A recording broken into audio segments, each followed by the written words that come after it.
ব্যবসায়ী প্রশাসক কেন, এটা ব্যবসায়ী প্রশাসকই হওয়া উচিত। হ্যাঁ, যদি আপনি বিসিসি এর পুরনো ইতিহাস ঘাটেন তাহলে এর আগে দুইবার এরকম ঘটেছে। এই 5ই আগস্টের পরে যখন একটা সব জায়গায় পরিবর্তনের হাওয়া লাগলো, বিসিসি এর মানে সভাপতি পদত্যাগ করেছেন, পরে পরবর্তীতে পরিষদ ভেঙে দেওয়া হলো। তখন অন্তর্বর্তী সরকার সরকারি কর্মকর্তাদের প্রশাসক হিসেবে নিয়োগ দিয়েছেন।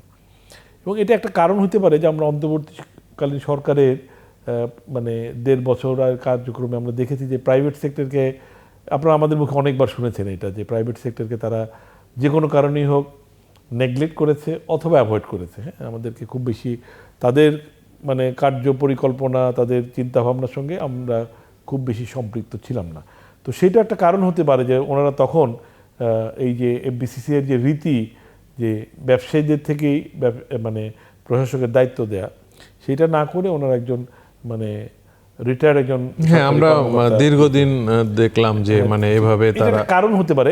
আর অন্য কোনো কারণও থাকতে পারে, সেটা তো এখন নিয়োগকারী কর্তৃপক্ষ হচ্ছে বাণিজ্য মন্ত্রণালয়, তারা হয়তো ভালো বলতে পারবে, আমার পক্ষে এটা বলা সম্ভব না।